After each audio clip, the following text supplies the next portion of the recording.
Welcome to the module entitled Overview of Scientific Publications. My name is Suzanne Haga.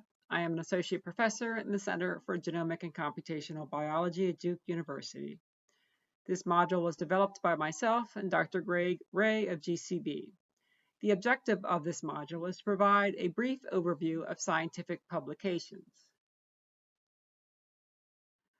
To begin, let's consider what a scientific journal is. Journals are periodic publications of articles reporting on new research. Journals may be very broad and publish a wide selection of articles, such as the New England Journal of Medicine or Science. In contrast, journals may have a narrow scope of interest and publish only research in a particular field, such as the journal Leukemia and Lymphoma. Journals may be published weekly, monthly, or quarterly. With the rise of online access, fewer journals are printing, but make their articles available online quickly. Each journal establishes its own editorial board and standards for publication. Manuscripts are submitted to a particular journal, are first considered by the editor, and then sent out for peer review, which I will describe in a minute. For researchers, there are many reasons to regularly read the literature and to publish. The scientific and medical literature is the main way for scientists to communicate and share research results, information about new protocols and technologies, and new methods of data analysis. New papers are published every day. By sharing their work, the understanding in a certain field advances, and other research groups can validate or repeat newly published findings, or design experiments to address a related question raised by the new research findings. Often, researchers will sign up to receive notifications of newly published papers to keep up with work by other researchers in their field. There are different types of scientific papers. The most common type is the presentation of research findings from an experiment, clinical trial, or meta-analysis of existing data. These papers are often referred to as original research.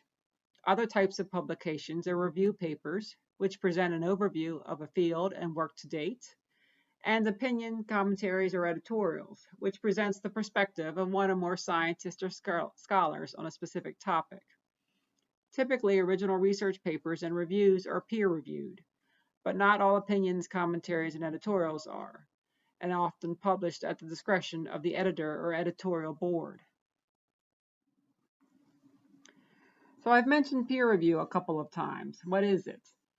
When a manuscript or an unpublished paper is submitted by a research group to a particular journal, the editor will make a decision about its suitability for the journal. If suitable, the manuscript is then sent to 2 to 5 independent experts in the field to review.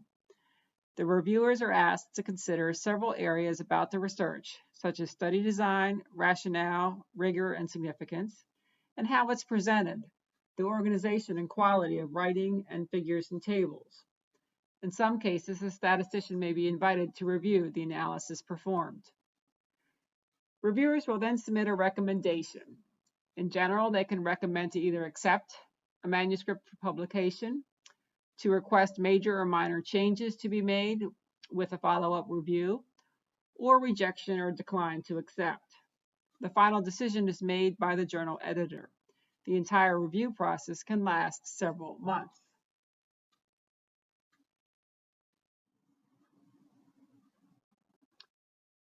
Regardless of journal, original scientific papers typically follow a standard format. The abstract, which will be discussed in more detail in another module, the introduction, methods, results, and discussion and conclusion. In many cases, the methods section may be placed at the end of the paper instead of after the introduction. Many journals have a limit on the length of the manuscript or word limit and the number of references and figures and tables.